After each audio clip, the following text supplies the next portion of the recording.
8월 16일 일요 본문을 시작하도록 합니다. 부처님 말씀 함께 하겠습니다.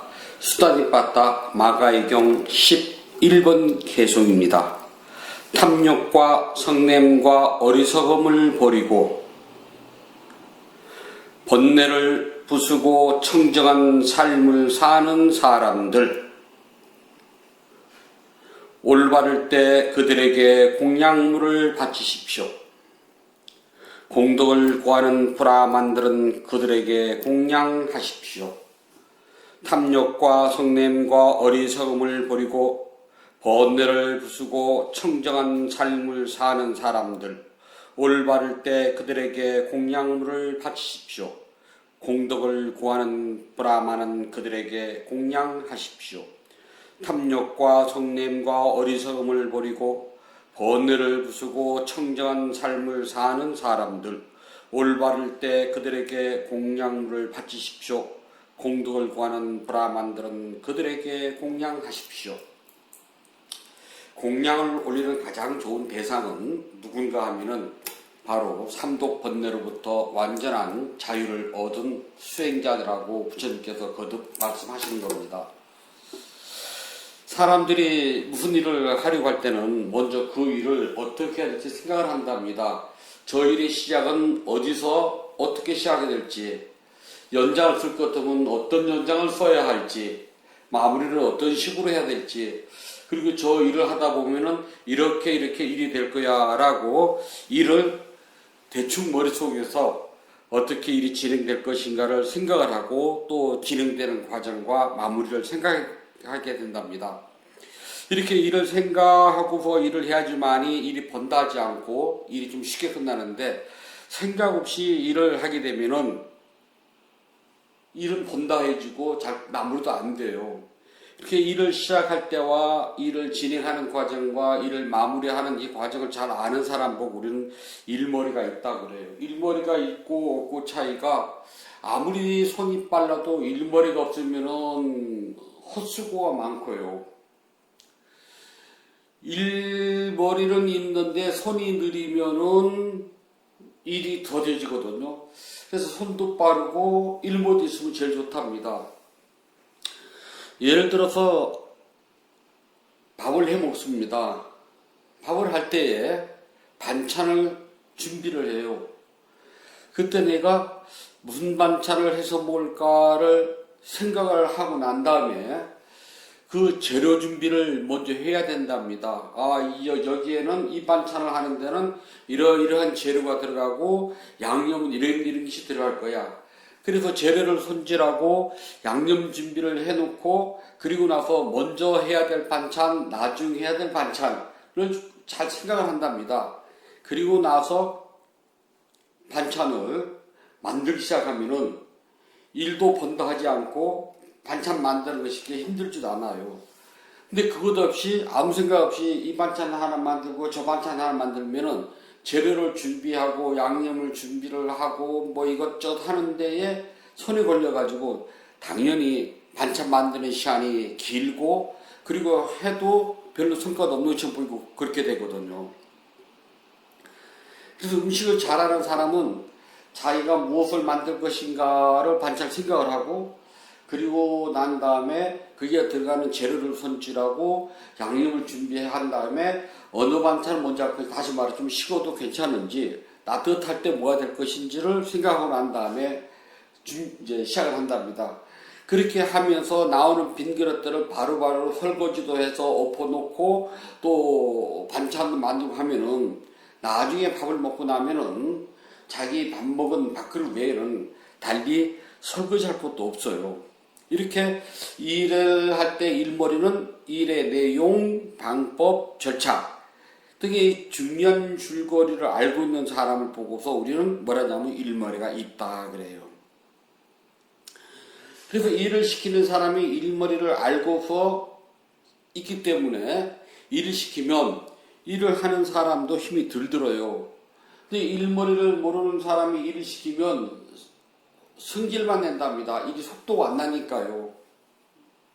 그래서 일머리를 아는 사람들은 일을 시작하는 것과 그게 들어가는 필요한 연장이라든지 또는 우선순위를 알아가지고 조목조목 지시를 해주기 때문에 일하는 사람이 한결 수월해요. 근데 일머리를 모르는 사람이 일을 시키면은 우격다짐으로 일을 하기 때문에 능률도 오르지도 않고 잘못하면은 사고도 나고요. 일하는 사람도 힘들고요. 또 일을 시키는 사람도 자신이 일을 시킨 것만큼 속도가 안 나니까 화가 나고 그런답니다. 그래서 일머리를 안다는 것은 아주 중요하답니다. 가정주부 3년이면은 이 가정일에 대해서는 일머리가 생겨야 된다고 그러거든요. 근데 요즘 이 젊은 부부들 살림 하는 거 보면은 일머리 모르는 사람들도 많더라고요. 물론 아는 사람도 있지만은 세상은 공평치 않거든요. 마찬가지로 공덕행과 수행에도 내용과 방법, 절차라고 하는 줄거리가 있어요. 다시 말해서 공덕행을 짓는데도 일머리가 있답니다. 수행도 마찬가지예요. 수행도 공덕행처럼 내용, 방법, 절차를 따라가면서 수행을 해야지만 힘이 들지 그냥 무턱대고 한다고 되는 건 아니거든요. 공덕행을 짓고 수행을 하게 되면은 성과도 일어나지 않고 힘들고 쉽게 지치고 포기하는 이유가 내용 그리고 이 방법 절차들을 모르기 때문에 힘들어하고 그 다음에 중간에 자꾸 포기하고 그런답니다. 뭐든지 사람들은 처음에 시작할 때는 자기 나름대로 열심히 했다고 생각을 해요. 근데 본인이 생각할 때는 나름대로 열심히 했다고 생각을 하는데 자신이 한 것만큼 능률이나 또는 성과가 나지 않아요. 그렇게 되면은 시간이 지나면 지날수록 내가 뭘 했지? 라고 의심을 하게 된답니다. 의심을 하는 순간부터요. 공덕행이라든지 수행에 대해서는 내가 한 것만큼 이루어지는 것이 아무것도 없구나 라고 생각을 하고 곧바로 포기를 해버려요. 그리고 나서 믿음이라고 하는 것도 시들시들해져요. 이런 믿음을 보고 우리가 마뚝신심이라고 그래요. 처음에는 빠딱하고 나왔다가 시간이 지나면 지날수록 신심이 굳어지고 더 깊어진 것이 아니라 시간이 지나면 지날수록 신심은 시들시들해지고 더 얕아져요. 왜 그럴까요? 공덕을 짓는 사람들은 대개가요, 자신이 뭔가 원하는 게 있습니다. 간절히 원해요. 사업이 잘 되길 바랍니다. 아프지 않길 바랍니다. 가정이 화목하길 바랍니다. 또는 아이들이 좋은 대학을 가길 바랍니다. 또는 좋은 짝을 만나서 속히 행복한 가정을 이루길 바란답니다. 등등 원하는 소원이 있어가지고 이 원하는 바를 성취하기 위한 하나의 도구로서 공덕행을 짓는답니다. 그런데 나는 이렇게 간절히 원해서 공덕행을 지었음에도 불구하고 나한테 돌아오는 게 없는 것 같거든요. 그러면은 아주 간단하게 신심은 뒤로 물러난답니다. 내가 이만큼 했는데 나한테 돌아오는 게 뭐지? 라고 생각을 해요. 그런데 안타깝게도 공덕의 무게는 우리가 질 수가 없답니다. 왜냐하면은 우리는 수없는 윤회생 속에서 어떤 삶을 살고 어떤 업을 지었는지 우리는 몰라요. 지나간 과거의 시간 속에서 내가 한 일을 난 모른답니다. 그럼에도 불구하고 나는 너무나 많은 걸 바라요. 내가 아무리 공덕행을 지어도 지나간 세월에 내가 지어놓은 악의 열매가 독하고 크고 무겁다면은 이번 생에 내가 짓는 공덕의 무게가 그것을 감당하지 못할 경우가 많아요. 그래서 지난 세월 속에서 그 윤회생 속에서 지어놓았던 나의 악의 무게라든지 크기, 그 독함을 아직은 봤기 때문에 내가 지은 선업 공덕의 그 힘이 제대로 나타나지 않는답니다. 그걸 생각하지 않고 무턱대고 금생에 내가 이러이러한 복을 내가 졌는데 왜 나한테는 그런 복이 돌아오지 않지라고 의심하고 회의를 갖는다면 그거는 아직 법을 모른다는 소리와 똑같답니다. 부처님께서는 공덕행을 짓는 사람은 조건 없이 보시하는 것이 진정한 공덕이라고 했답니다. 다시 말해서 기브 앤드 테이크에서 기브만 있지 테이크는 없답니다. 보시공덕은 공덕행은 내가 마음을 다해가지고서 열심히 복을 짓는 걸로 끝이에요. 내가 복을 지었으니까 나에게는 이러이러한 과보가 돌아올 것이다 라고 생각을 하면 조건을 다는 거랍니다. 그러한 조건을 달게 되면은 공덕행은 제 가치가 일어나지 않아요. 중생들은 자신들이 원하는 소원, 우리 흔히 욕망이라고 한답니다. 욕심은요. 수미산을 덮고도 넘어요. 굉장히 많답니다. 단 한 번도 만족하고 이만큼이면 됐다는 소리를 안 해요. 이만큼이면 됐다는 생각이 처음에는 들어가지만은 그게 익숙해지고 그게 습관이 되면은 이만큼이면 됐다는 소리를 하지 않고 모자란답니다. 또 다른 걸 요구를 해요. 습관이 되면은 바로 다른 걸 찾는답니다. 처음에는 너무나 지치고 힘들어서 이것만 해도 좋을 것 같으니까 이만큼이면 됐어요 라고 소리가 처음 나와요. 그러나 2번이 되고 3번이 되고 4번이 되면은 됐다는 것이 습관이 됐기 때문에 이번에는 부족하게 느껴져요. 그게 부족하게 느껴지는 순간서부터는 새로운 것을 찾아서 더 채워야 돼요. 그리고 중생들의 욕심은 채워도 끝이 없답니다. 다 채울 수가 없어요. 나의 욕심은 수림산보다 높고 저 큰 바다보다 깊은데 내가 짓는 공덕행은 수림산보다 얕고 저 큰 바다보다도 얕답니다. 그래서 내가 아무리 공덕행을 많이 졌다고 생각해도 그건 내 생각일 뿐이지 내 생각일 뿐이에요. 내 생각으로 내가 많이 졌다고 생각하는 것일 뿐이지 실제로는 수없는 윤회생 속에서요 나는 어떻을 몰라요. 우리가 6가지 특별한 신통 중에 하나인 숙명통이라고 있답니다. 과거 생활을 다 훤히 아는 그 지혜가 생겨나요. 그 지혜가 있다면 모를까. 그 지혜가 부처님처럼 훤하지 않다면은 나는 과거생에 무슨 업을 어떻게 짓고 무슨 생을 살았는지 난 몰라요. 그렇기 때문에 금생에 내가 짓는 복이라는 것은 윤회생 속에서 미쳐본다면은 사실 보잘것없는데 불과할 뿐이에요. 굳이 따져보고 알 수 있다면은 윤회생 속에서 내가 지은 악업과 선업의 무게를 스스로 아는 방법은요. 금생에 내가 이곳 여기에서 지금 받고 있는 나의 삶의 모습을 보게 되면은 지난생 나의 행위를 대략 알 수가 있어요. 미래생을 알 것 같으면은 금생에 내가 지은 행위의 결과를 내가 제일 잘 알거든요.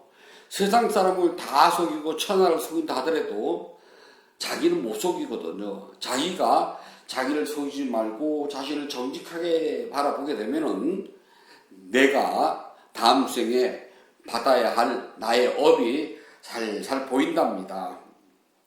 그래서 우리는 굳이 숙명통이 아니다 하더라도 조금만 지혜의 눈을 가지고 이번 생에 태어나가지고 내가 살아온 나의 삶의 모습을 쭉 하고 지켜보면은 내가 과거생에 어떤 생을 살았는지 조금씩 알게 돼요. 마찬가지로 지금 생에 살아온 것을 잘 보게 되면은 다음 생에 내가 어떤 존재를 할 것인지도 조금씩 보인답니다.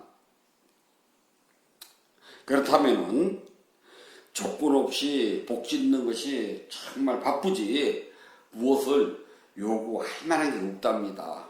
정말 하루가 그 복 짓고 살기 바쁘지 내가 누구한테 무엇을 요구하겠습니까? 그리고 부처님은 우리의 요구를 들어주신 분이 아니랍니다. 명심하고 또 명심하셔야 돼요. 부처님은 신이 아니고 우리와 같은 인간들로 태어나서 스스로 깨달음을 성취하기 위해서 6년 동안 우리가 감히 말로 표현할 수 없고 상상할 수 없는 고행을 하셔가지고 스스로 깨달으신 분이랍니다. 그리고 그분은 깨달음 이후 45년 삶을 떨어진 누더기와 밥을 얻어 자시는 동양 밥그릇 하나가 당신의 전 재산이었어요. 즉 남에게 음식을 먹다 남은 음식을 빌어서 그 음식을 가지고 생명을 연장해 오신 분입니다. 사람들이 입다가 떨어져서 더 이상 입을 수가 없을 때 버린 옷들, 시체를 덮었던 헝겊들, 그런 것들을 주워다가 겨우겨우 옷을 만들어서 이 몸이 부끄럽지 않도록 가려주신 겁니다. 그걸 우리가 가사라고 그래요. 한 번의 가사와 한 개의 동양 밥그릇인 바루를 가지고 평생을 사셨던 그분에게 아무리 내가 무엇인가 이렇게 해달라고 간절히 절하고 빈다고 해도 그분은 우리에게 해 주실 수 있는 게 없답니다. 더욱이 그분은 2500년 전에, 2600년이네, 그 전에 이 세상을 떠나셨기 때문에 세상에 남아있는 것은 한 줌도 안 되는 뼈조각이 전부예요. 그래서 나는 내가 스스로 나의 지나온 과거생을 돌아보고 미래생을 생각해서 내가 조금씩 복을 짓는 것이지, 즉 나를 위해서 내 운명에다가 투자를 하는 복을 짓는 것이지 부처님을 위해서 하는 것이 아니라는 것을 여러분들이 아셔야 된답니다. 그래서 공덕행을 짓고 수행을 할 때는 무엇보다 먼저 알고 보아야 됩니다. 우리가 이것을 보고 지경이라고 그래요. 안다, 짜나티, 본다, 빠사티, 자나티, 빠사티 그래요. 보고 알아야 된답니다. 그래서 실제로는 보는 것이 먼저가 아니라 아는 것이 먼저여야 돼요. 안다는 것은 지혜를 말한답니다. 이 지혜라는 것은 머리로 생각해서 아는 것을 말하는 것이 아니라 원인과 결과라고 하는 인과법칙, 즉 연기법을 스스로 수행을 해가지고 알아야 돼요. 그래서 지혜를 가지고서 아는 사람을 뭐라고 하냐면은 이것을 진전 아느니, 그래서 자나 또 그래요. 다시 말해서 지혜로서 아느니. 지혜를 가지고 자기의 삶을 잘 비춰보세요. 나는 과연 내가 알 수 없는 수없는 윤회생 속에서 나는 어떻게 살아왔는지. 그래서 그 과보를 가지고 금생에 어떻게 살고 있는지. 그리고 이번 생 태어나서 지금 이 순간까지 살아오면서 내가 어떻게 살았는지, 그러면 나는 다음 생에 어떻게 태어날 것인지, 이렇게 지혜로서 알게 된다면은, 그러면은 보여요. 알지 못하면 보이지 않는답니다. 알지도 못하고 보는 건 하나 있어요. 힘들린 사람들이나 알지 못하고 본다고 그러지, 불자들은 알고서 본답니다. 즉, 안다는 것은 지혜를 통하여서 있는 그대로 볼 줄 아는 걸 말해요. 그래서 지혜를 통해서 볼 줄 아는 사람 보고 보는 사람, 빠사토. 자, 여기서 본다는 것은 육체의 눈, 고깃덩어리 눈인 이 눈을 가지고서 사물을 보는 것이 아니라 지혜를 통해 가지고서 법을 부르는 걸 말한답니다. 비와 또 담마. 법을 통해서 보는 눈이 생겨야지만이 지혜는 자라난답니다. 이것은 마치 육체의 눈을 가지고 빨강, 파랑, 네모, 세모라고 하는 빛깔과 모양을 보는 것처럼 지혜가 있으면은 법이 일어나고 사라지는 것을 볼 수가 있어요. 이 세상에 존재하는 모든 법은 원인에 따라서 생성되었다가 원인에 따라서 반드시 소멸한답니다.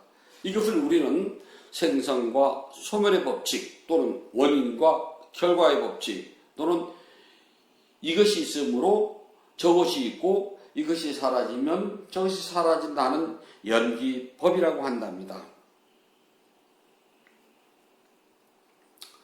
지혜가 생겨나면은 사물을 보는 것이 아니라 법을 꿰뚫어 보게 돼요. 우리는 눈으로서 모양과 빛깔을 보고 귀로서는 소리를 듣는답니다. 물론 코로서는 향기를 맡고 혀로 맛을 보고 피부로 감촉을 느끼고 마음으로 생각을 한답니다. 이때마다 자신이 알고 있는 지식을 동원해 가지고 분별하고 판단하고 의식을 해요. 꽃을 보게 되면은 저 꽃은 카네이션, 어저께가 스승의 날이었으니까 스님한테 공양을 했겠구나. 이렇게 보는 이 순간 빨강, 본, 분홍 이렇게 카네이션 해가지고 색깔과 모양, 이름이라고 우리는 내가 알고 있는 지식을 동원해가지고 분별하고 판단하고 의식을 인식을 하게 됩니다. 이렇게 되면은 법을 보는 것이 아니라 이것을 보고 우리는 법을 보지 못하는 것이라고 이야기를 해요. 법을 보는 사람은 빨간 꽃, 노란 꽃이 아니라 그냥 보이는 거랍니다. 눈에 보이는 대상이에요. 이렇게 꽃을 보고서 했다면 그 사람은 법을 꿰뚫어 볼 줄 아는 사람입니다. 우리가 이런 사람을 보고 뭐라 하냐면은 부처님께서는 지혜를 통하여 드러난 법을 볼 줄 아는 사람이라고 그래요. 눈은 있어도 그 가진 눈을 가지고 누구나가 다 사물을 볼 줄은 알지만은 그 눈을 통해서 법을 보기라는 것은 쉽지가 않답니다. 이 세상에 불자들이 많고 많지만 모든 불자들이 대상을 볼 때에 눈을 가지고 본답니다. 그러나 눈을 가지고 대상을 볼 때 법을 보는 것이 아니라 대상의 모양과 색깔에 뺏겨가지고 자신이 알고 있는 지식을 동원해가지고 분별하고 판단하고 인식하는 잘못을 범하게 된답니다. 그렇게 되면은 법을 보지 못하고 법보다는 자신의 욕심에 끌려가요. 나는 빨간색이 싫어. 나는 분홍색이 싫어. 나는 저 향기가 좋아. 저 향기는 난 싫어. 라고 좋다, 나쁘다라고 하는 개념이 들어가게 돼요. 좋다, 나쁘다고 하는 분별이라고 하는 그 개념이 들어가게 되면은 법을 보는 것이 아니라 욕심을 보게 되고 그 욕심이 내 마음대로 이루어지지 않으면 화가 나요. 욕심과 화가 생기는 이유는 어리석음 때문이라고 그래요. 그래서 이 세 가지는 항상 친절하게 세트로 뭉쳐 다닙니다. 이 세 가지 세트가 항상 나와 함께서 살아있기 때문에 내가 법을 보는데 방해를 해요. 그러나 법의 모든 실체를 있는 그대로 볼 줄 아는 사람, 다시 말해서 빨갛다 노랗다 세모다 네모다 하는 사물의 겉모양을 보는 것이 아니라 드러난 법의 본체를 그냥 꿰뚫어 볼 줄 아는 사람. 법을 보는 사람은 공덕행이 소중하고 수행이 소중한 줄 알게 돼요. 아무리 기도를 열심히 하고 아무리 경전을 열심히 읽고 아무리 경을 1000번 만번 쓰고 무릎에 연골이 달아지도록 1000번 만번을 수없이 절을 했어도 또는 자기 전 재산을 다 기울여 가지고 불사하는데 냈다 하더라도 지혜가 없으면은요 참다운 공덕행되기가 힘들어요. 왜냐하면 거기에는 반드시 자기가 바라고 요구하는 것이 들어가 있기 때문에 그렇답니다. 바라고 요구하는 욕망이라고 하는 우리는 흔히 소원이라고도 한답니다. 그것이 이루어지느냐 이루어지지 않느냐에 따라서 마음이 많이 달라져요. 그러나 열심히 정진하여서 일어나고 사라지는 법의 본질을 꿰뚫어 봐서 지혜가 생긴다면은 이 사람들은 법을 보기 때문에 공덕행을 짓는 그 과정과 공덕행을 짓는 자신의 마음이 소중한 줄 꿰뚫어 보기 때문에 공덕행이 나에게 주는 소중함만 가지려고 그러지, 그것이 공덕행을 지음으로 해서 내가 복을 받고 안 받고는 두 번째 문제는 별로 중요하지 않아요.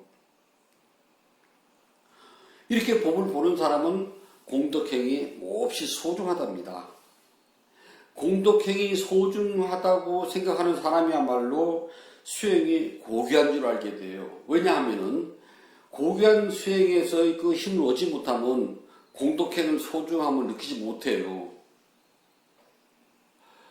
공덕행 자체로서는 고귀하고 소중함을 느끼기 힘들어요. 왜냐하면은 우리 모두 중생이기 때문에 내가 힘들게 일해서 번 돈을 공덕행으로 내놓을 때는 그냥 조건 없이 내는 것보다는 무엇인가 마음속에 요구하고 무엇인가 마음속에 원하는 것이 조금이라도 저 밑바닥에 깔려있다는 소리거든요.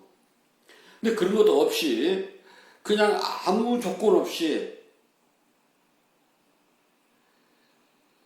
공덕행을 짓는다는 것은 그 공덕행의 소중함을 절절히 깨달아지 가능하답니다. 공덕행의 소중함이 그 절절히 깨닫기 위해서는 당연히 수행을 통해서 먼저 수행해주는 법의 고귀함, 지혜의 소중함을 먼저 깨달아야 돼요. 수행과 법이 주는 고귀하고 소중함을 절절히 깨달았다면, 그것이 무엇인지 알았다면 공덕행을 하는데 어렵지 않습니다. 공덕행은 많고 적고 귀하고 천한 걸 가리지 않아요. 자신이 할 수 있는 능력 범주 내에서 애쓰고 최선을 다했다면 그걸로 충분히 공덕행의 효과는 드러났다고 봐야 된답니다. 그러나 지혜가 없고 배우지 못한 범부들에게는 공덕행위는 욕망밖에 눈에 남지 않아요. 무엇을 하더라도 다 욕망의 소산으로 보지, 저 공덕행이 얼마나 소중하고 얼마나 고귀한지는 보질 않는답니다.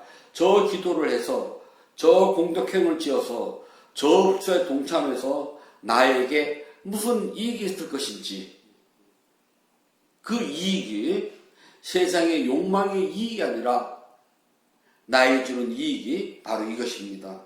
내가 금생에 윤회로부터 완전히 벗어날 수 있는 지혜를 성취할 수 있기를, 훌륭하신 스승님들의 가르침을 늘 떠나지 않고 받아들일 수 있기를, 이러한 복을 바라고 이렇게 이루어질 수 있도록 법을 봐야지만이 공덕행이 순탄해지고 소중해지는데, 그렇지 않고 범부 중생들이 갖는 욕망으로만 공덕행을 보고 짓는다면은 범부의 눈에는 크고 작고 귀하고 천함이라는 것에서 벗어나지 못한답니다.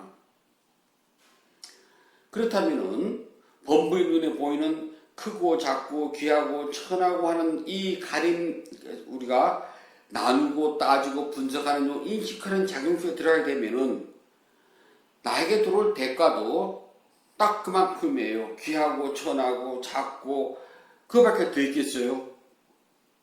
그리고 그 대가가 돌아오기를 기다리다가 자신이 원하는 시간에 돌아오지 않으면은 그 다음에는 원망을 하고 물러나요. 내가 이러이러한 공덕행을 지었음에도 불구하고 나에게 돌아오는 것이 아무것도 없구나.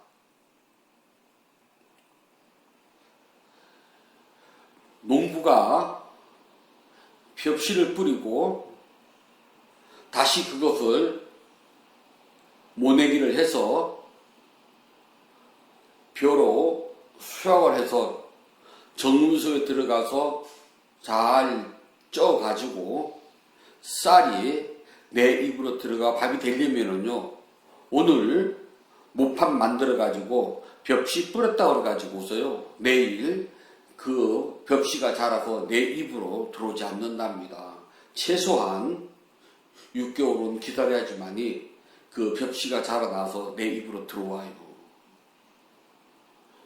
이것은 우리가 하도 오랜 시간을 해왔기 때문에 언제쯤 벽실을 뿌리면은 언제쯤 뭐를 내야 되고 언제쯤에 김매일 해주고 언제쯤에 약을 주고 언제쯤에 수확을 하면은 언제쯤 내 입으로 들어온다고 우리는 이건 알아요. 오랫동안 해왔기 때문에.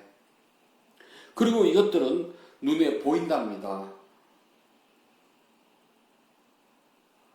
자, 벽지는 그렇죠. 사과나무나 배나무를 심으면은 올해 사과나 배나무, 묘목을 심었다면은 올 가을에 그 나무에서 사과나 배를 따먹을 수 있다고 생각하십니까? 최소한 몇 년을 기다려야지만이 그 나무에서 나는 열매를 따먹어요. 기다리는 동안 끊임없이 비료를 주고 농약을 쳐주고 가지치기도 해주고 겨울에 얼어 죽지 않게 잘 싸주고 가지도 이렇게 저렇게 잘 매주고 물도 잘 주고 해야지만 가능하답니다. 기다려야지만이 내가 원하는 결과가 나와요. 근데 복을 짓는 것은 내 눈에 보이는 게 아니랍니다. 내가 뿌린 복의 씨앗이 얼마나 좋은 씨앗인지, 내가 뿌린 복의 씨앗이 자라나는 땅이 얼마나 좋은 땅인지 난 몰라요. 과거생에 내가 지은 악업이 두툼한 사람이라면 내가 뿌린 복의 씨앗이 자랄 땅은 척박하기가 짝이 없어요. 물이 없고 자갈투성이에다가 잡초밭입니다.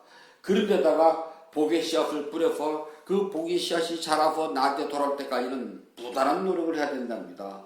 반대로 문제 높다는 수도 있어요. 그렇게 땅은 너무나 좋은데 내가 뿌린 복의 씨앗이 병드는 씨앗이고 벌레 먹은 씨앗이라면 당연히 수확을 거둘 수가 없답니다. 좋은 땅에 좋은 씨를 뿌리고 잘 갖고 줘야지만 수확을 거둘 수가 있는데 우리 모두는 그것을 알 수가 없다는 겁니다. 즉 나의 복의 씨앗이 좋은 씨앗인지 나쁜 씨앗인지, 내가 뿌리는 복의 씨를 뿌리는 그 밭이 좋은 밭인지 나쁜 밭인지 나는 몰라요. 그냥 기다릴 뿐이랍니다.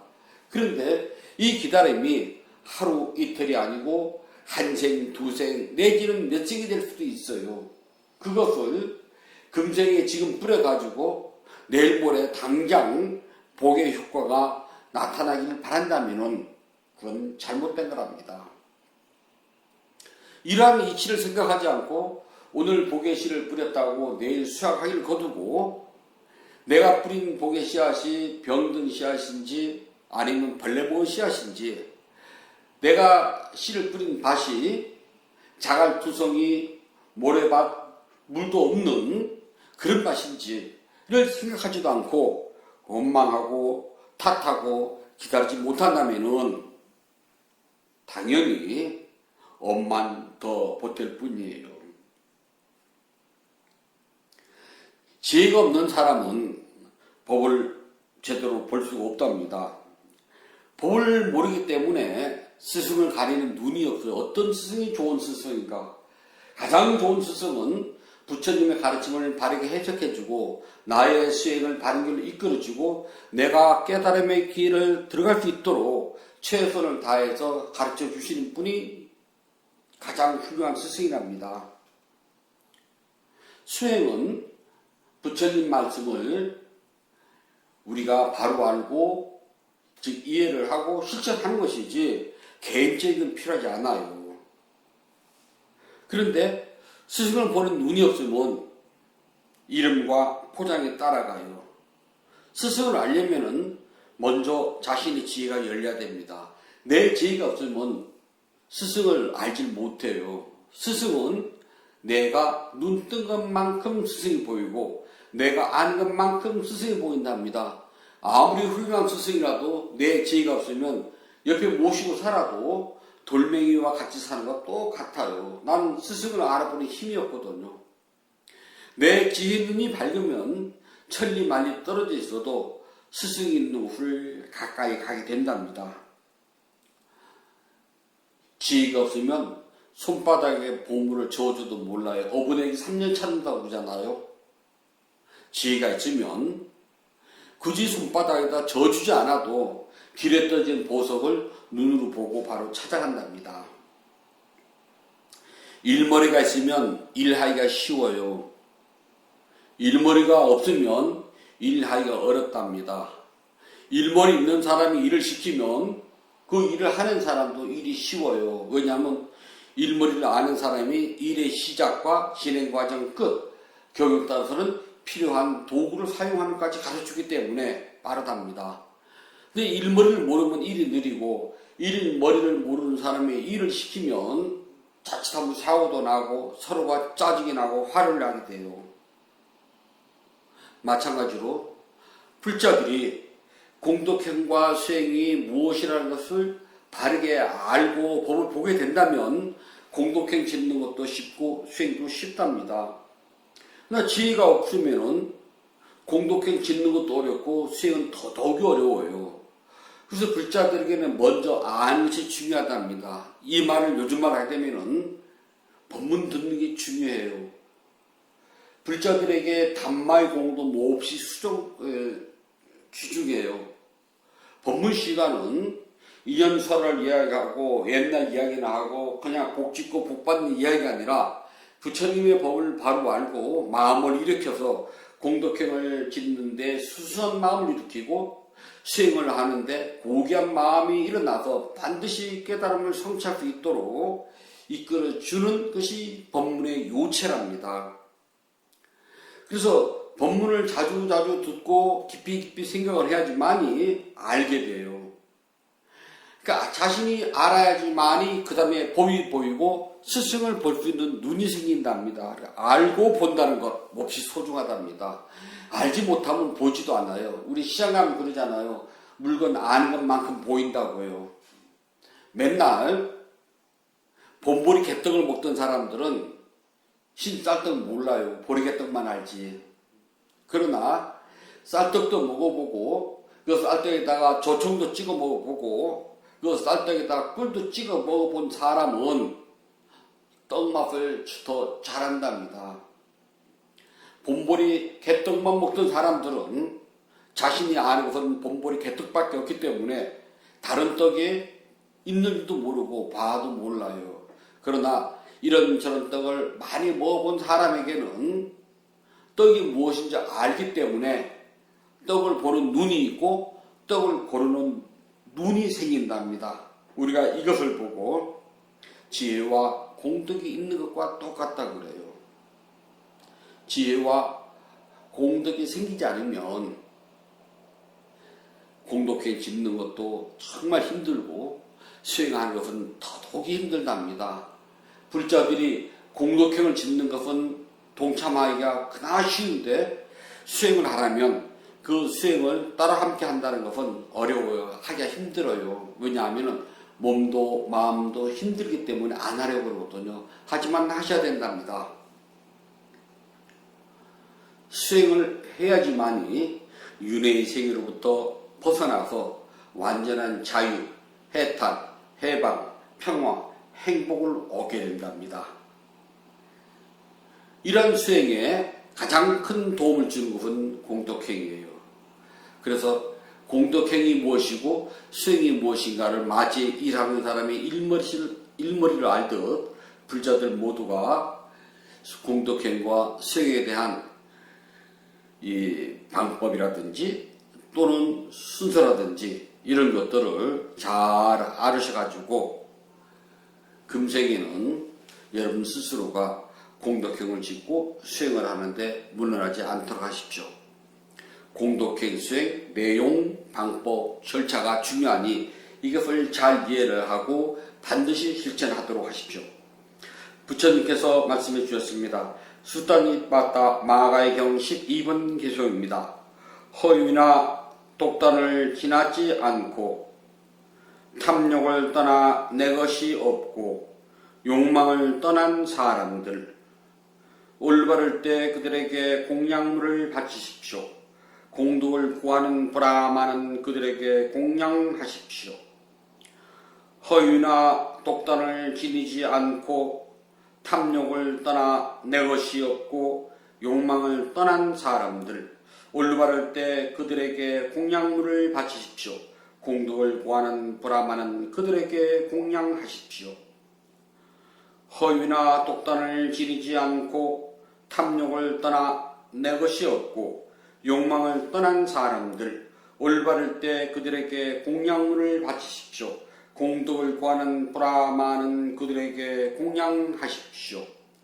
5월 16일 일요 본문을 마치도록 하겠습니다.